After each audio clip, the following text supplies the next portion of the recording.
안녕하세요. 대표님의 싱크텍스 이상호 세무사입니다. 오늘은 증여세 없이 자녀에게 증여하는 4가지 방법의 두 번째 시간입니다. 두 번째 시간, 첫 번째 시간에선 제가 2가지를 알려드렸고요. 오늘은 나머지 2가지를 알려드리도록 하겠습니다. 저는 이상호 세무사고요. 세무법인 해안의 대표 세무사입니다. 현장에서 실제로 수많은 컨설턴트들에게 세법을 강의하고 있습니다. 주로 가업 승계, 가지급금 또는 차명주식 또는 잉여금 환원 같은 주제를 가지고 강의를 하고 있습니다.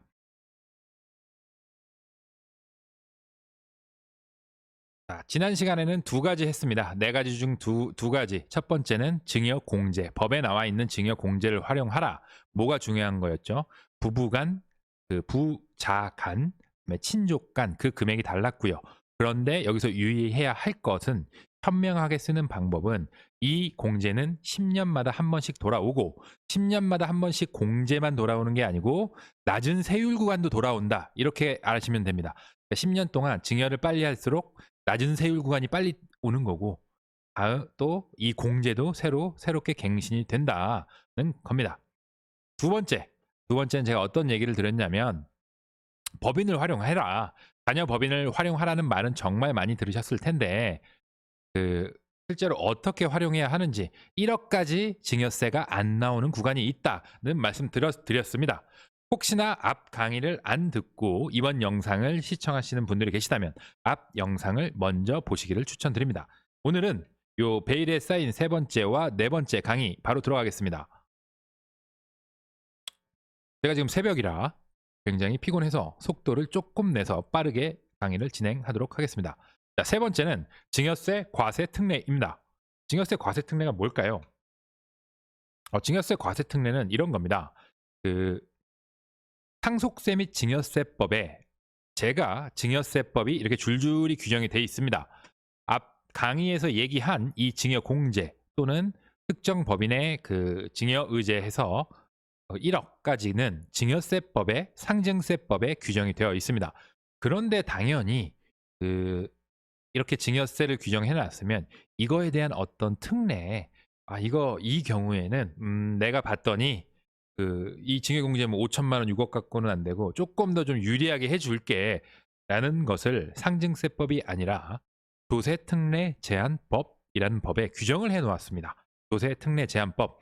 제 채널에서 영상을 좀 들으신 대표님들은 한번 들어보셨을 겁니다. 조세특례제한법에는 무언가 이런 세금에 대한 특례 또는 제한이 있다. 제한은 더 안 좋아지는 거고요. 특례는 더 좋아지는 겁니다. 당연히 대표님 기준으로 좋아지는 겁니다. 그래서 조세 특례 제한 법이다. 이렇게 부른다라는 말씀을 드렸고 대표님도 알고 계실 겁니다. 오늘 말씀드리는 이 3번째 증여세 과세 특례도 마찬가지로 조특법에 규정이 되어 있습니다. 이거는 복잡하기보다 요건이 좀 까다롭긴 한데 제가 오늘 대표님들께 그 요건을 말씀드리는 건 좀 아닌 것 같고 요건 말씀드리면 제가 1시간 40분 정도 대표님과 함께 강의를 시작하면 저도 자고 대표님도 주무실 수 있으시기 때문에 제가 당연히 요점만 추려서 대표님들께서 의사결정하실 때 필요한 최소한의 양식 그러면 칠판을 꺼내야겠습니다. 자, 타이틀입니다. 증여세 과세 특례입니다. 자, 무엇과 비교해야 하냐면 일반 증여와 비교해야 합니다. 일반 증여는 세율이 이렇게 됩니다.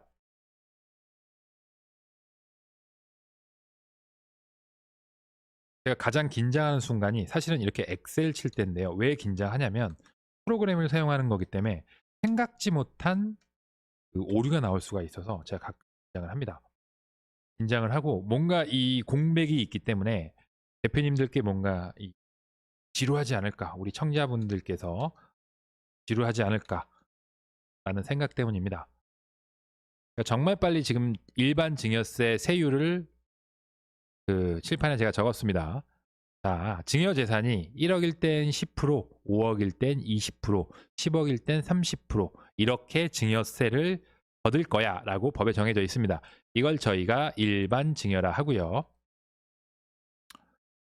가끔 이 화면 보시는 대표님들 중에 되게 놀라시더라고요. 제가 좀 보시면 오피스가 굉장히 능숙합니다. 그러니까 엑셀, PPT 굉장히 능숙 해서 그러니까 세무사님들 중에서 아직 그 좀 나이 드시거나 그러니까 하신 분들은 이 오피스가 능숙 안 하신 분들이 많잖아요. 놀라시더라고요. 뭐 이렇게 빨리 잘하냐. 네, 제가 이렇게 얘기를 드립니다. 그만큼 일을 죽어라 해서 그렇습니다. 일할 때는 이걸 필사적으로 사용을 하죠. 자, 이제는 강의하는데 여유가 붙어서 제가 이렇게 조금 자세히 쓸게요. 수다도 떨면서 합니다.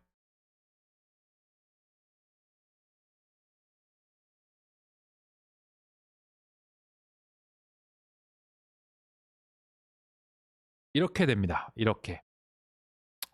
조금 헷갈리실 것 같다. 이렇게. 뭔가 특례하고 금액이 커지니까 약간 그 기대가 조금 돼. 세율이 얼마일까? 과연 세율 할까? 긴장이 되실 겁니다. 자, 100억까지는 거꾸로 갑니다. 100억까지는 20%고요. 자, 35억이라고 제가 써놨는데 이유는 있지만 35억까지는 혁신제율 10%입니다. 5억 이하는 얼마일까요? 5%가 아니고 우리 대표님들이 가장 좋아하시는 세율입니다. 0%입니다. 답은 나왔습니다. 이 뭔진 모르겠는데 이 증여세 과세 특례라는 제도를 이용을 하면 일반 증여에 비해서 세율이 굉장히 싸다. 세율이 딱 봐도 싸죠. 제가 바로 적어드리는 것만 봐도 굉장히 쌉니다. 이렇게 비교해 보시면 왼쪽 일반, 오른쪽 증여 5억까지 갔는데 이쪽은 0%, 여기는 20%, 35억 정도라고 봤는데 비슷한 게 여기 있는데 여기 40%, 여기 10%, 초과는 여기 무조건 50%인데 여기는 20%. 뭔가 세율이 굉장히 메릿이 있습니다. 이걸 저희가 증여세 과세 특례라고 하는데요. 어떤 경우에 이 특례를 쓸 수 있을까요? 이건 아쉽지만 정말 법인 대표님들만 가능합니다. 법인 대표님들만 가능하고요.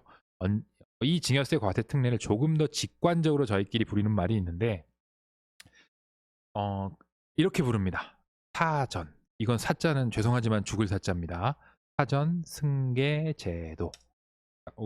우리 대표님께서 돌아가시기 전에 승계할 수 있는 제도다. 그렇기 때문에 특별히 이렇게 특례 세율, 낮은 세율을 부과하겠다는 겁니다. 법인을 운영하시다 보면 저희 나라에는 아직은 창업주 1세대죠. 1세대 법인들이 압도적으로 많습니다. 저희 나라가 급속도로 경제 발전을 했고 주로 기업들이 7, 80년대, 70년대, 80년대, 또 90년대까지 급속한 이런 성장을 했죠. 그래서 그 당시 지금 베이비 부머 세대들이 대표님들 중에 가장 많고 이분들이 창업주인 경우가 많으세요. 간혹가다 2세대인 분들이 계시지만 이분들이 아직은 그게 그 법인 대표님들인 경우가 많고 그렇기 때문에 이 법인이라는 어떤 가업을 승계하는데 이 왼쪽에 보이는 일반 증여를 그대로 하면 정말 승계가 불가능합니다. 왜 그러냐면 법인 대표님들이라면 아마 요즘 대표님들은 아실 겁니다. 우리 회사의 주식 가치가 대략 얼마 정도 되는지 아실 겁니다. 그리고 아실 겁니다. 우리 회사 주식 가치, 이 방송 보시는 각자 회사 대표님들의 주식 가치가 30억짜리 회사다. 전체 100%가 30억이다. 이걸 모르는, 그러니까 법인 운영을 안 해보신 분들은 모릅니다. 30억 하면 굉장히 큰 회사인 줄 아는데요. 실제 법인 운영을 해보신 대표님들은 30억 하면 이게 굉장히 작은 회사인 걸 알 수 있습니다. 여기 어디 뭐 경기도 회사 많은데 어디 화성, 뭐 시흥, 요즘은 광주나 하남에서도 좀 많죠. 이런 데 가시면 30억짜리 회사를 보면 생각보다 놀랍니다. 왜냐하면 규모가 생각보다 작습니다. 거꾸로 얘기하면 주식가치 평가가 굉장히 가혹하다는 소리입니다. 가혹하다는 소리입니다. 재산 가치가 그렇기 때문에 이런 작은 회사들한테 절대 이 30억이 막 되게 부자 뭐 이런 사람들이 아닙니다. 이런 사람들한테 40% 세금 내라 그러면 뭐가 안 됩니까? 기업이 승계가 안 됩니다. 승계. 2세한테 자녀분 아들 딸한테 이 기업을 물려줄 수가 없습니다.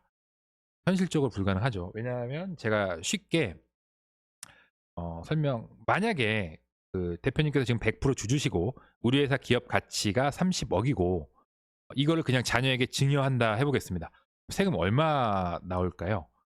어떻게 되냐면 바로 계산해 드릴게요. 10억이고요.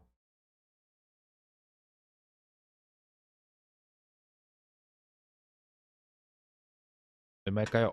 별별별별로 되어 있습니다. 자, 10억 나옵니다. 세금 정확히 10억 나옵니다. 이거죠. 제가 30억짜리 회사 법인 대표님들 알고 계십니다. 30억은 그렇게 큰 회사는 아니다. 그런데 이 회사를 내가 내 자녀에게 주었더니 주식을 증여했더니 자녀는 실제 10억이라는 돈이 뭘로 필요하죠? 현찰. 이 환가성 없는 돈으로 못 바꾸는 30억짜리 내가 주식이라는 경영권을 줬더니 자녀는 돈으로 못 바꾸는 30억이라는 주식 받고 10억이라는 현금을 세금을 국세청에 납부해야 되는 겁니다. 국가에. 이러면 당연히 이 승계가 가능할까요? 불가능합니다. 불가능한 거고요. 이건 상속도 마찬가지입니다. 상속도 마찬가지로 이 세금 자녀 입장에서는 똑같아요. 그 돈 안 되는 바로 그러니까 돈 안 된다는 건 이런 거죠. 바로 현금으로 전환할 수 없는 황금성이 없는 재산 30억 받았는데 당장 내가 필요한 현찰은 10억인 겁니다. 이건 증여도 마찬가지고요. 상속도 마찬가지입니다. 상속세율, 증여세율과 이거 똑같습니다. 똑같습니다. 단지 로직은 좀 다르죠. 로직은 좀 다른데 그 재산가액 규정이랑 그 세율 구간 똑같아요. 이게 불가능하다는 겁니다. 그렇기 때문에 어쩔 수 없이 우리나라 뭐 대표님들이 이제 은퇴하실 때마다 기업 문 닫아야 할 판입니다. 그렇기 때문에 국가에서는 조세특례 제한법에 이런 사전 특례 승계 제도를 규정을 해 놓은 거고 그게 증여세 과세 특례입니다. 그래서 이 세율을 적용받게 되면 5억 이하까지는 세금이 제로인 구간이 나온다. 미리미리 증여를 이렇게 해 놓으시면 세율이 제로다. 여기서 한번 날카로운 대표님들은 한 번 더 눈치채실 겁니다. 그런데 이거 상속할 때 정산하지 않아? 이렇게 이러면 어떻게 되죠? 상속할 때 정산되는 건 맞습니다. 맞는데 이때는 바로 제가 이게 뭐라 그랬죠? 사전 승계. 그러면 이게 정산되려면 어떻게 하죠? 이때는 사후 승계를 하시면 됩니다. 이건 뭐죠? 많이 들어보셨을 겁니다. 자, 시간을 한번 빼서 따로 그 강의를 촬영할 건데요. 바로 그 유명한 가업 상속 공제다 라는 겁니다. 이거를 그대로 이어받으실 수가 있으세요. 5억 받고 이것까지 이어서. 그러면 이것까지 받으시면 결국 최종 세율은 0이 맞다. 5억까지. 35억까지는 세율 10% 이것도 맞다. 상속 공제까지 연결하시면 그러니까 이 계획을 잘 세우셔야 합니다. 잘 세우셔야 하고 시간이 얼마죠? 12분이죠. 12분이라 이거는 중요한 상식을 알려드리겠습니다. 실판을 바꾸고 자 이러한 제가 뭐 아까 5억에 몇 프로니 뭐 이렇게 뭐 말씀드렸던 거 있죠. 30억 이게 뭐죠? 결국 5억이고 뭐 30억 이게 뭘 얘기하는 거죠? 정확히는 비상장 주식 가치라는 겁니다. 비상장 주식 가치가 뭐 5억이냐 30억이냐 100억이냐 이걸 얘기하는 거고요. 우리 주식 가치라고 하면 가장 쉽게 떠올릴 수 있는 게 뭐가 있죠? 그 상장 주식 가치. 그러니까 대부분 대표님들 되면 부동산이랑 주식은 상장 주식 투자는 기본적으로 하시니까 제가 여기서 중요한 팁을 하나 알려드릴게요. 상장 주식은 이렇게 됩니다. 이쪽이 가격이고 그래프가 그림이 좀 안 이쁠 수 있는데 대충 봐주시길 바라고요. 이쪽이 이렇게가 시간 테이블이라 하면 시간 대비 이 가격이라 하면 상장 주식은 이렇게 보면 어떻게 주가가 움직이죠? 막 이렇게 막 미세하게 가는데 막 이런 식으로 움직입니다. 이게 어떤 느낌이냐? 뭐 떨어지기도 하고 쭉 올라가기도 하고 자 이게 내 주식. 근데 제가 들고 있는 주식은 뭐 들고 있죠? 삼성전자 들고 있습니다. 화가 나죠? 삼전 들고 계신 대표님 다 같이 저와 똑같은 마음일 겁니다. 삼전 주식 지금 굉장히 화나는 상태고 제 마음을 대변하네요. 제가 갑자기 이게 강의가 좀 샜는데요. 삼전 주식 슬프다. 울어야 됩니다. 이거랑 현대차 들고 있습니다. 가지고 울어야 됩니다. 어쨌건 제가 드리고 싶은 말씀은 상장 주식은 장난 그만 치고요. 이렇게 뭔가 연속적으로 움직인다는 겁니다. 가격이라는 게 막 이렇게 매일같이 거래가 나고 종가가 나오니까 거래도 매일 있고요. 이렇게 연속적인 그래프로 움직이는 겁니다. 그렇기 때문에 여기 뭐 1년 단위로 본다 한들 뭐 주식 가치가 꾸준히 이어지는 경향이 있으세요. 연중에도 계속 변하죠. 연중에도. 그런데 우리의 지금 타겟인 지우개로 지우고요. 요 비상장 주식 가치는 어떤 느낌이냐면요. 다시 한번 설명을 잘 할 수 있을지 모르겠습니다. 자, 가로축이 시간, 세로축이 가격이라고 보면 아까 상장 주식은 막 이렇게 연속적으로 움직인다고 말씀드렸잖아요. 비상장 주식은 이렇게 움직입니다. 색깔을 좀 예쁜 걸로 바꿔서 이게 예를 들어 1년이라고 가정하면 연마다 이렇게 끊을게요. 1년 보라색이 각점이 1년, 뭐 2년, 3년이라 하면 상장 주식은 막 이렇게 지글지글 올라갔는데 비상장 주식은 어떻게 되냐면 이렇게 그다음에 이렇게 쭉 가다가 또 연말에 된 경우에는 쭉 떨어지거나 기준이 좀 약간 일정하게 가거나 또 어떤 조건에 따라서 갑자기 이렇게 되거나 또 이렇게 또 쭉 가다가 이 또 다음 해에는 뭐 또다시 새로운 가격이 뭐 이렇게 계단형으로 주식 가치가 이렇게 계산이 됩니다. 왜냐하면 아무래도 상장 주식처럼 매일 거래가 있어서 매일같이 새로운 시장 가치가 나오는 게 아니고 세법에 정해 뭐 법적으로 뭐 요렇게 계산 한번 해봐. 요게 왜냐면 니네는 거래가 안 되니까 가치가 없잖아. 시장 가치가 없잖아. 그러니까 세법에서 정해진 방식대로 평가해. 요런 거다 보니까 이렇게 계단식으로 계산이 됩니다. 그러니까 대부분 대표님들께서는 이제 바로 느낌이 오죠. 자, 우리가 자녀에게 승계를 염두하고 계시다 하면 당연히 앞에서 말씀드린 세 번째 증여세 없는 그 5억까지 0%세 번째 방법이죠. 그 뭐죠? 증여세 과세 특례를 염두에 두고 계신 대표님이라면 당연히 요 구간에서 하셔야죠. 요 구간. 그죠? 증여세 과세 특례를 했는데 막 여기서 요 시점에 안 하고 뭐 이런 데서 하는 대표님들 뭐 계시죠. 그런 데서 하시는 분 조심하셔야 돼요. 이거는 사실 대표님들이 판단이 안 되니까 이건 사실 전문가분들이 붙으셔야 돼요. 근데 그 전문분들이 빨리 하라고 이런 분석 없이 하라고 하면은 고점에서 하시는 거죠. 고점에 물리시는 겁니다. 상향주식 고점에 물리시는 것처럼 증여세 특례를 고점에 물리시는 겁니다. 그렇기 때문에 이렇게 주식 가치를 항상 검토하고 그에 맞게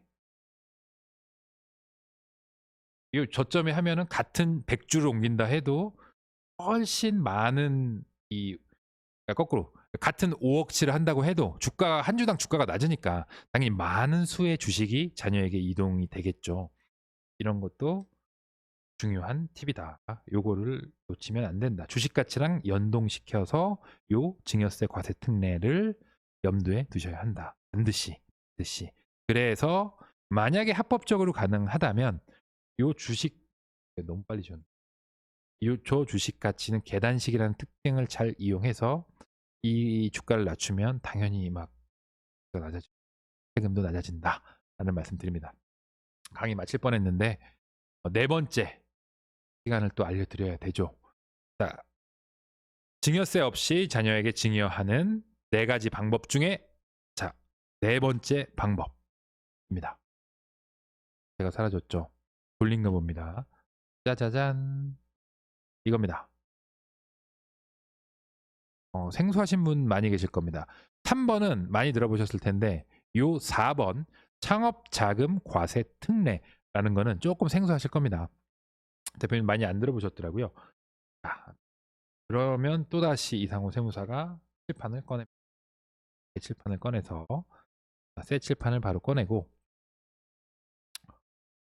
이상호 세무사는 대표님께 창업자금 과세를 타이틀 창업자금 과세 특례입니다.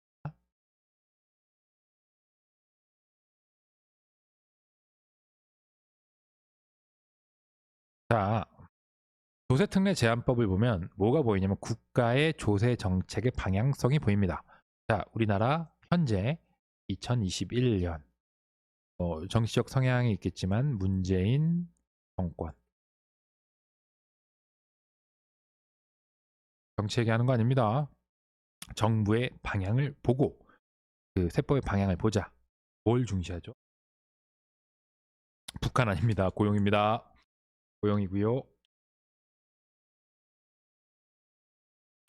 고용입니다. 자, 고용을 중시하면 당연히 중시할 수밖에 없는 게 또 뭐죠? 창업입니다. 고용과 창업은 사실은 정권이랑 상관없어요. 이전 정권 모두에서도 사실은 고용과 창업이 이거에 따라 이 법의 근거 모법이 어디 규정돼 있다. 이 조세특례 제한법은 그 각 정권들의 어떤 정책에 맞는 그런 어젠다를 방향으로 해서 이런 특례들을 계속 부여합니다. 현재 정권에서는 고용과 창업이 굉장히 중요하기 때문에 이전 정권도 마찬가지고 당연히 조세특례 제한법에는 이 창업을 지원하는 세법도 있다. 그런데 오늘 증여세에서 갑자기 정책 방향을 얘기하고 하냐? 증여세를 깎아주겠다는 게 있는 겁니다. 창업할 때. 쉽게 얘기하면 요거를 직관적으로 얘기 드리면 자, 자녀분이 창업을 한다고 합니다. 국가가 봤을 때 일단 굉장히 좋은 일이에요. 장려할 만한 일입니다. 창업을 한대. 그런데 요즘은 이제 벤처 창업도 많고 정말 자금 조달이죠. 캐피탈도 정말 많아서 자금 조달할 수 있는 방법도 다양한데 가장 좋은 투자자는 누구다? 젊은 청년이 가슴이 뜨거워지는 젊은 청년이 창업을 할 때 베스트 투자자 누구? 누구겠습니까? 부모님입니다. 부모님께서 창업할 때 도와줄 수 있습니다. 자녀분 창업할 때 도와줄 수 있는데 현행 증여세법에 의하면 자녀 너 그래 창업할 거야? 그래 얼마 필요해? 뭐 2억 당연히 이제 깜깜이 보고 2억 자 여기 하는 순간 증여세법이 딱 보고 있다가 자 증여세 2억이면 세금 얼마입니까? 3천만 원입니다. 요 자녀는 부모님이 2억 줬는데 일단 3천만 원 세금 내고 시작하는 겁니다. 그럼 1억 7천 갖고 이 창업을 해야 되죠. 이거는 근데 자녀도 억울하고 부모도 억울한데 국가가 봤을 때도 잠깐만 지금 우리가 좋아하는 정부 좋아하는 창업한다며 그러니까 이거 우리 국가 우리 좀 참자 세금 좀 참아보자 라고 하는 그 특례가 필요했던 겁니다. 그래서 창업자금 과세 특례라는 게 조세특례 제한법에 규정이 됐고 이렇게 우리가 장려하는 창업을 목적으로 이 부모님이 자녀에게 그 일정 금전을 줘야죠. 금전을 줬다면 그렇다면 그것도 조금 일반 증여세랑 다르게 조금 저율의 증여세를 걷고 또는 일정 부분은 세금 제로를 부과할게 라는 게 있습니다. 얼마까지냐면 이것도 마찬가지입니다. 증여세 과세특례 세 번째에서 봤던 증여세 과세특례랑 마찬가지로 5억까지는 우리가 좋아하는 0%입니다. 당연히 이거는 뭐 추가 플러스 30억까지는 10% 구간이 있고요. 요거는 앞에 것처럼 100억 구간은 없고요. 추가 30억 구간까지 있고 단지 이제 고용을 좀 만약에 이 자녀가 창업을 했는데 잘해서 막 직원을 채용하는 겁니다. 아니 그 국가가 보기에 이거는 1등 지금 공신이죠. 국가가 제일 좋아하는 게 뭐다? 고용. 첫째도 고용, 둘째도 고용인데 셋째는 창업이다 치면 이 두 개를 한 번에 한 이 자랑스러운 모범 시민이 있는 겁니다. 모범 국민이 있죠. 당연히 고용을 하면 이거 추가 알파가 조금 더 있습니다. 근데 그건 너무 디테일하니까 조금 생략하고요. 어쨌건 그 증여세 없이 자녀에게 증여할 수 있는 방법 네 번째 방법 증여세 0%짜리만 제가 지금 골라서 말씀드리는 겁니다. 첫 번째부터 네 번째까지 창업자금 요건에 맞는 창업자금을 부모가 자녀에게 준다면 5억까지는 세금은 0%다. 요게 네 번째 방법이다. 는 말씀입니다. 그리고 당연히 이런 좋은 특례를 줬으니 빨간색 얼마나 좋은 특례를 줬으니 당연히 국가는 공짜는 없다. 공짜는 없습니다. 당연히 엄격한 사전 요건 저런 특례가 있으면 이거는 망고불변의 진리입니다. 사전의 요건은 엄격하리오. 사후의 관리, 여차하면 다시 토해내라는 겁니다. 또 엄격하다. 그러므로 철저한 검토랑 진행하고 나서 관리는 반드시 필요하다는 겁니다. 자, 이렇게 제가 총 4가지 방법입니다. 증여세 없이 자녀에게 증여하는 합법적이고 법에 나온 제가 말씀드린 것 중에 뭐 이상하게 뭐 꼼수를 쓰세요 이런 거 없습니다. 다 법령 제가 레퍼해 드렸고요. 법에 나온 4가지 방법을 활용하라 편 4가지 모두 소개를 드렸습니다. 2강의에 나눠서 그 강의를 진행했고요. 현재 시간이 새벽 4시입니다. 정말 그 긴 시간이었고 저에게는 이 목소리가 계속 잠겨서 저도 지금 계속 이 목소리를 이렇게 하고 있는데 혹시나 불편하셨으면 그 양해해 주셨으면 감사하고요. 제가 이렇게 강의 끝머리에 무언가 사족을 붙이는 느낌, 또 불쌍하고 약간 나 고생했다, 그리고 내 강의 좋지 않니? 라는 말 할 때면 사실 그 이유는 딱 하나입니다. 좋아요와 구독, 알람 설정을 부탁드리겠습니다. 자, 오늘도 강의를 끝까지 들어주셔서 정말 감사드립니다. 대표님. 고맙습니다.